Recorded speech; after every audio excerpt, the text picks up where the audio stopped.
We've been, yeah, we've been amazing. Absolute amazing.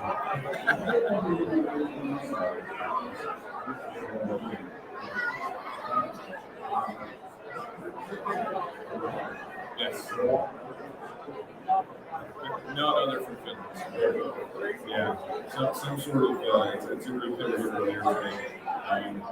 If I'd known they were all going to be here with us, I would have found out more about them before we got here. But yeah, they were here on the ice earlier. Those big skates and here for the game night for the Flyers fans. Yes, absolutely. Kimo, if you're listening, just stop on in when you get here. Yes.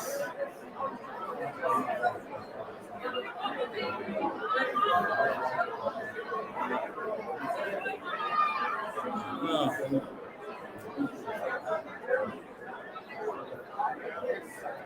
Yep.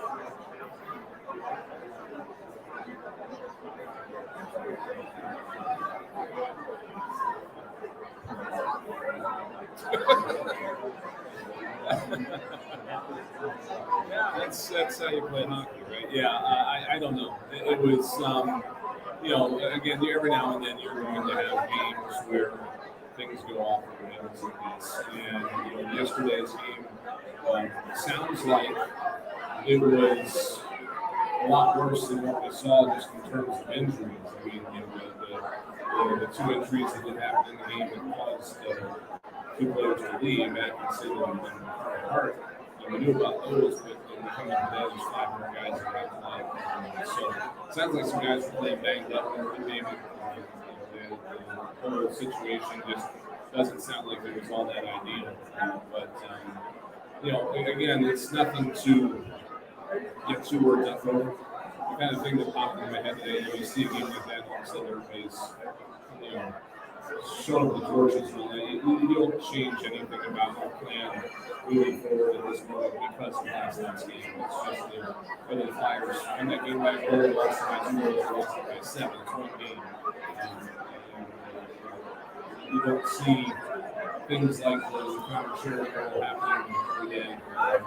You don't see things like the TJ goal happening every day. At least you hope not. Coaching was a little less egregious than Sherry goal, but again, they're just plays that were part of a very bad night, and the best thing about it is the Flyers get to come right back out tonight and kind of wipe the taste out of it a little bit, try to get back on the right track. Yeah, that's why it didn't feel like it had been that long. We were looking at it last night trying to figure out when it happened against Washington, and there might have been one other time when Washington scored 9 more than attack 1981. The game I was thinking of was the 2 Rangers games last year. It was that 8-2 game here. First game people out there like the coach for the Flyers and enough penalties to give Washington a 9-minute power.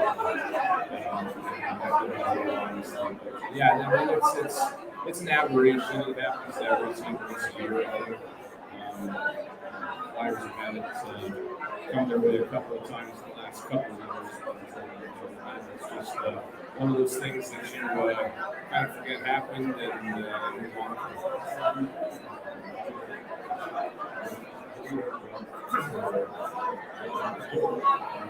Yeah, there's plenty of that. Yeah, plenty of that. That's it.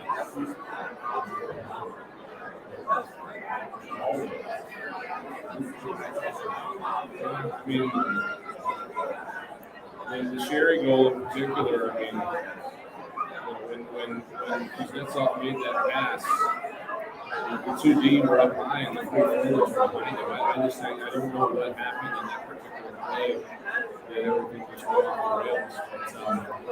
But everybody's just going and draft. The Oshie goal, all 5 flags. And I just knew where the puck was because they were all looking at it. So Oshie, that goes, even a couple of the other goals the Flyers had covered pretty well. They were just going to that small damages. They had another goal where it was essentially a breakaway or a 2-1 the other way because everybody had been on the ice for more than a minute and they were tired and get back. So just little things like that that got away last night. And, it's just a reminder that you got to continue to do the little things here over the next few weeks.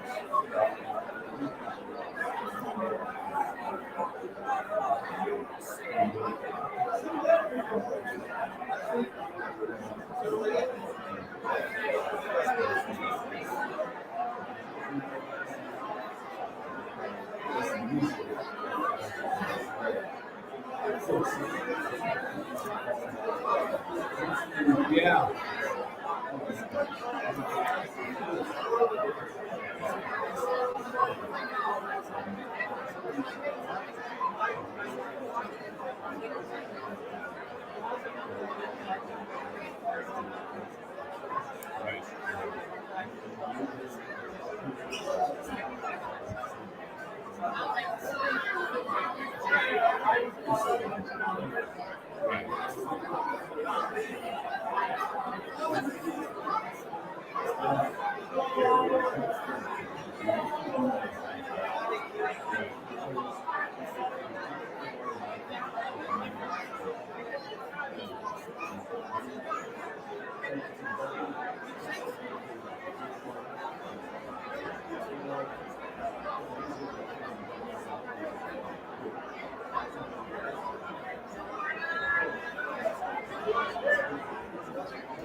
Time too. I don't know exactly what the time frame was.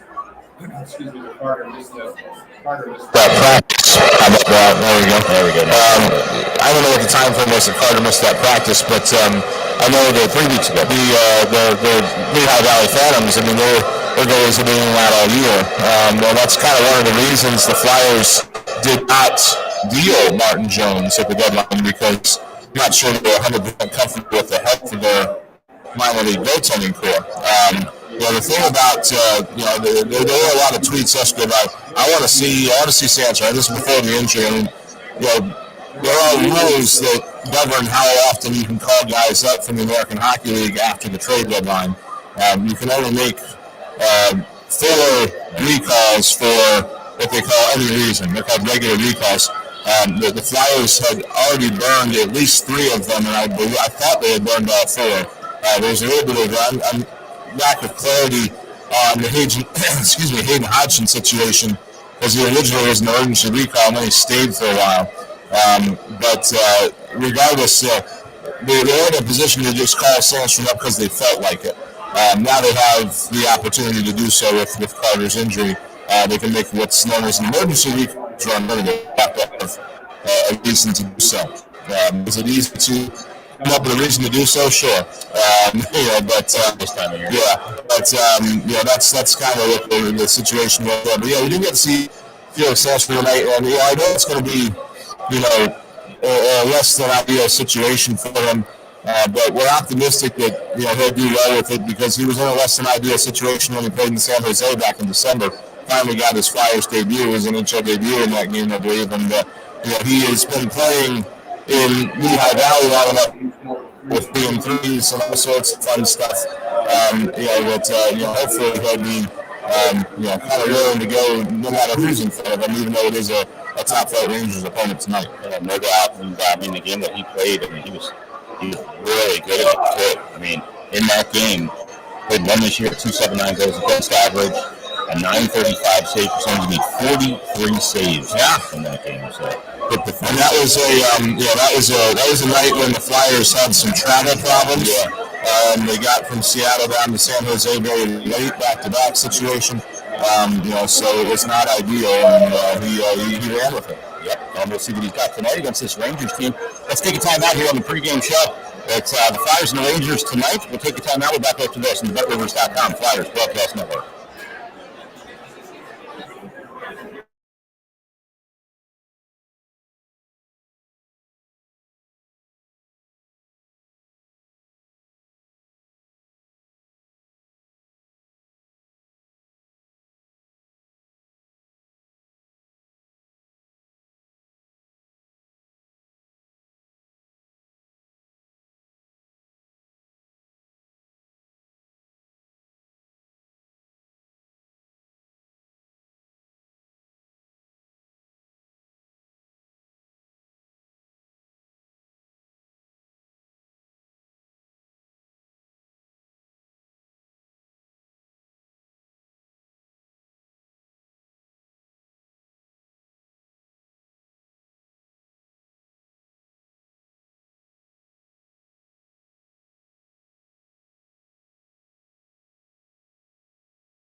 All right, Smith, Jason Martinez at the East Food Hall, Wells Fargo Center. Flyers right back at it.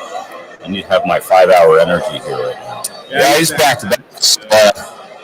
It affects more than just the players, right? Yeah. Well, why is everything so difficult to open nowadays? Because you're getting. They got to put like all this wrapping on everything. I just get the damn thing down like going. There we go. All right, we're going to do this live on the air. All right. And we'll enjoy the rest of the pregame show now as Jason takes a rocket through the ceiling. I'm going to be like Coatsy now. Yeah. Oh, boy. Can we, how can you Coatsy a 5-hour energy? Can we make that happen sometime? You don't want to do that. Why not? He'll be like a rocket ship. I know, but I don't have to sit next to him. I just have to listen to it. That would be entertaining. The magic of Cat 5 and Rodney Bird. Here is the Flyers lines tonight, all right? You ready? Pat, give me the drum roll for me. Actually, Pat, save the drum roll for the defense. The lines and pairings tonight. I guess. These will be centering Farabee and Konechny. That's a good thing. That's a good one. Lawton will be centering Noah Cates and Owen Tippett. I don't mind seeing. I'd like to see that. That's a good combination. I'd like to see. I like that. Frost centering JVR and Bobby Brink. Saw Bobby downstairs going through his stretches. Yep. A good salad on his head there. Some good lettuce going. Nice fluff. And then Tad Wilsinski making his season debut. Yeah. Oscar Lindblom and Zach McEwen are your quote-unquote fourth line. So I like the opportunity to see Tad Wilsinski after basically a year of development in the American Hockey League. I'm not sure exactly what the date was of his last game last year, but basically he's got a full season now. Let's see how he does. It's a good opportunity for him. And like you said before the game, they made their choices on who else, partially on positions. And he's a center. He's going to come in and anchor that fourth line for him. And he's a guy that doesn't like the boy body. Right. Yep. He at this point, he was drafted 169th overall in the 6th round back in 2016. He's 24 years of age. He'll be 20 coming up on first. At 6'1", basically 6'1", 200-pounder. He's a big boy. And he's played this year in 22 Phantoms games, 6 goals, 8 assists, 14 points. He 5 last year for the Flyers, still looking for his first NHL. Yeah, and there is no by no means like the NCAA leading scorer, but he was in a very similar position to what Bobby Brink was dealing with this year, and that anchoring Ohio State's run deep into the Frozen Four his senior year a year ago. Yeah, so we're going to look at him tonight on that fourth line. Let's look at the D players now. Here's where we can go with the drum roll. There we go. Excellent. Because Pat didn't have anything for me. Provorov with Travis Sanheim on the top pair. Here's Zamola, who's going to make his season debut in the NHL tonight. He's already got the NHL debut out of the way. Mm-hmm. Heavy with Connaughton, and then Yandel will be with Ronnie Attard. Now, we talked to Nick Schultz before the game. Okay. And I asked myself, how solid are these pairings? Because, you have 4 guys, Zamola and Connaughton, Yandel and Attard. Yandel, has been an NHL regular for the most part this season, but has been scratched of late. How tied are they together? And they're not tied together at all. That's just what they're starting with, and we'll see how it goes. Yeah, and again, same thing with Zamuli. I'm kind of eager to see how he's doing. He was a very intriguing situation where he kind of showed up in Flyers camp out of nowhere a number of years ago. Flyers were impressed. They signed him, and then when everything went south 2 years ago, and we came back in June, Flyers could only take a certain number of players to the bubble. They chose to include him, just to give them the experience of being in the bubble, and that really took a lot of people by surprise. So, they've been very high on this guy for a while, and again, we're going to see him after what's ostensibly a full year of AHL season now, and we'll see where he's at. Yeah, and the thing is, too, these guys in Zamola, from what I understand, and I'm being told, is that he's a guy that's got all the skill. He just needs to more weight, more muscle. Yeah. He's one of those guys that probably just has one of those, tapeworm metabolic rates. Sure. Yeah, hard to put on weight. Yeah, they're pumping a ton into him, obviously. Yeah. Shakes and the whole thing. He had to step back earlier because he got sick, and he lost 12 or 15 pounds earlier. Which he didn't have that to lose. Yeah, he didn't have that to lose. So he could have spread that out and given it to us. Yeah, I have plenty. I can donate. Yeah. All means, let's do it. He wants my body type. No. That's the biggest issue with him. I have no idea how much he weighs or anything like that. We can't look up how those stats improve, like we can goals and assists. But you got to hope that there's been some effort on his part to build some muscle and stuff like that. Yeah, and one thing Nick Schultz said too. I tell you what, let's take a break. We'll come back and I'll tell you what. Because I've been talking about getting young guys in, and they're going to make mistakes, but it's good for them to get in, and one of the reasons why. And I got Nick Schultz thoughts on that as well. So let's take a time out. We're back after this. It is Flyers Game Day on the BetRivers.com Flyers Broadcast Network.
And we're back at the East Food Hall. This Flyers game day. Brian Smith, Jason Martinez, Flyers and Rangers coming up tonight. Slightly delayed puck drop tonight. Flyers are looking for defensemen, so they've delayed it. That's not true. Are you sure? That's not true. It is slightly delayed, though. It's a TNT. Yes. If you're looking for the telecast tonight, if you have that habit going of listening to us and watching the game on mute or whatever, it's on TNT this evening. Yep. I saw Kenny Albert here. Jonesy downstairs. Eddie should be here. I haven't seen him yet, but Eddie is, I believe, scheduled to be on the telecast tonight. I don't think just the two of them. Wasn't sure who it was. Okay. Yes, I think it might be three, but Edzo is not on the. Was Bruce? He just crashed. Okay. Was Bruce texting you last night because he was in his element? When that lace broke on Carter's pad and everything, and the toe tie. He was talking about how anybody knows how long that script to pull goals, it's him. Yeah. Well, the toe tie happens.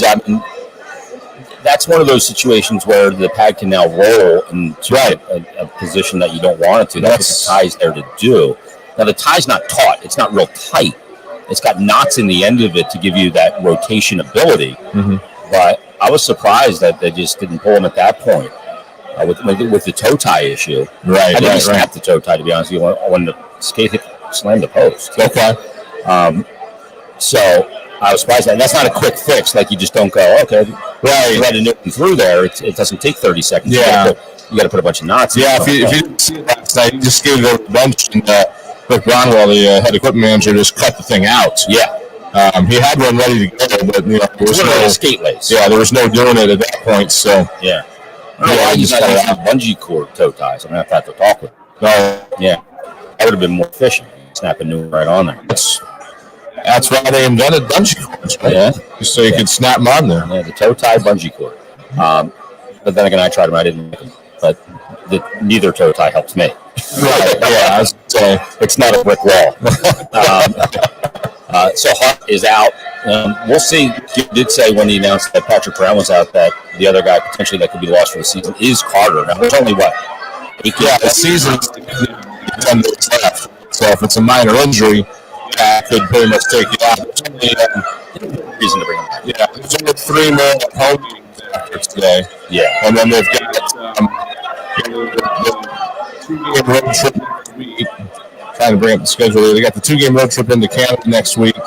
And then you've got Pittsburgh coming back. So, I mean, yeah, as long as the Flyers have enough goals to go around with the Phantoms, there's no reason to force them back or anything like that. Yeah. I don't know how serious the injury is. I mean, he obviously played a little bit after it, but he was comfortable. Right. You got to wonder, it wasn't a foot. Could be an ankle. But, if you give a foot injury like Cam York took up the foot, when you take off the skate, it pulls up with the balloon. Right. Yeah, exactly. So they say don't take off the skate until the game's over if you're gonna gut it out through it. Yeah, we heard that story with Fiando, right? When he was talking about how he got the streak going. There was one time they thought they were going to lose it. They were up until 2 in the morning trying to get his foot back in the skate, and they finally figured it out. That's a real thing when it comes to tough and go through a game. So you kind of give that remaining Flyers schedule. But let's look at the opponent tonight, the New York Rangers tonight. Of course, we saw them just a little while ago. Flyers got their first shootout win of the season against the Rangers up at the Garden. We were all kind of in shock and how that played out. And Kevin Hayes with that beautiful goal in the shootout. That was back on April 3rd. 4-3 win for the Flyers. But since then, since these two teams last met, they beat New Jersey 3-1 on the road. They beat Pittsburgh 3-0. Ottawa 1. They lost to Carolina at home 4-2 in their last game. Against the Flyers tonight, and they'll return home to take on Detroit on Saturday. But this Ranger team, we're going to have to see Shesterkin tonight. We're going to get Georgiev versus Sandstrom in the net tonight. So Shesterkin gets the night off against the Flyers, presumably after that 4-2 loss. Yeah, he played in that game against Carolina on Tuesday, which was a big game because the Rangers are only 4 points back in the standings. Right. So that's down that top spot. So they're trying to draw a wild card. Yeah, and that's my kind of hope was that the Rangers going into that game yesterday at home. I'm sure they're really pumped up for going up against top 2 in the Eastern the Metro Division anyway.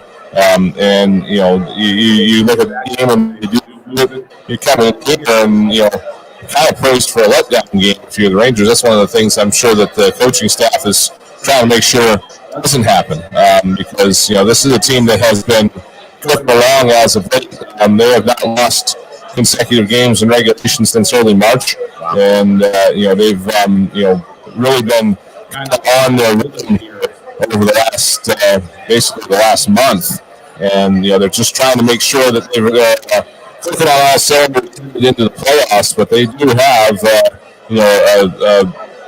not simple schedule left. They've got non-playoff teams left on the docket here, but they've got the Bruins here, they got the Hurricanes, and then the season against Washington. So they're going to be sitting here with an opportunity to make sure that everything is operating well as they head into the playoffs. Yeah, and this is a team too that you want to keep them off the power play. Right, very good power play. Chris Kreider has got 50 goals in the season. 3 NHL players with 50 goals this season. Obviously, Austin Matthews leading the way with 58. About Leon Draisaitl with 51, and Kreider's got 50. Ovechkin could still get there. He's got 46. It may happen in one game for him. You never know. Right. But, 50 goal scorers, it's rare nowadays to get it. And to have 3 at this point in the season is pretty crazy. The Flyers' last 50 goal scorer was, was it Leclerc? It was Johnny Leclerc. Okay. So yeah, I had to process that question for just a moment, but there's that, and there's 100-point scorers. I mean, when Claude had 100 points a few years back, it was the first since Lindros in 96. Yeah, so that doesn't come along as often as it used to either. I used to be, you would have a handful of guys over about every year in the NHL, and it just hasn't gone that way as of late. Scoring is up this year, though. Yeah, it's the board. Goaltenders. You've got a good offseason here. I got all these goals being scored. Yeah, the designs are there, right, to try to get the scoring up and all that. I mean, the number of games like last night are starting to creep up, where you get these teams getting 7, 8, 9 goals in the game. We've seen a good bit of those this year. 11. Yep, we did see an 11.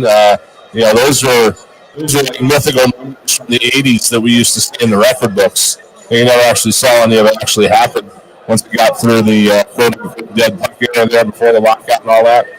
When the goaltenders started getting huge, and the Garth Snows of the world, and the clutching and grabbing, and none that could score anymore, and that went by the wayside, at least it was supposed to, with the 04-05 lockout. I think you're seeing the effect of the smaller chest protector, the more form-fitting jersey, the decrease in the size of the pants for goaltenders. I think you're seeing the effect of that right now. And they'll adjust. They always will adjust. They always do. It's a cat and mouse game. They'll figure it out. These are the best goalies in the world. But, tonight you're looking at, you got Panarin, who's got 21 goals but 67 assists. You got Zibanejad, who lit the Flyers up in 2 6-point games last year. Got 48 assists, 27 goals, and 75 points in 74 games. Then Kreider with those 50 goals and 67 points. 71 points on the season. What do you got? 4 guys here in the top 5 who absolutely 100% picked New York as their destination, right? Yeah, well, Panarin, Fox. Yeah, a lot. There's that. I was talking to some Rangers folks yesterday, like an hour ago, and they were talking about how they, they're in this boat 3 years ago. The Flyers in right now. They never land right in the boat, and that's what I told them. I said, I think we can turn it around. It's what you guys did. You may have made it through the inlet and back, and you get come past the harbor, right? Yeah, it's right back out there. Yeah. So it's it is a lot like where they were in 17, 18 there. And that manifesto went out that we're gonna rebuild here, and then they got 2 top 2 draft picks in there, and a couple of guys that wanted to play at Big Apple, and here they are. And she's looking to boot. Oh yeah, I mean, it's not discount that over the base, right? Yeah. All right, let's get it to Tim Saunders and Steve Coates. That's coming up. Countdown to face-off, all the first period action between the Flyers and the Rangers. Stay tuned. That's coming up right after this. You've been listening to Flyers Game Day on the BetRivers.com Broadcast Network.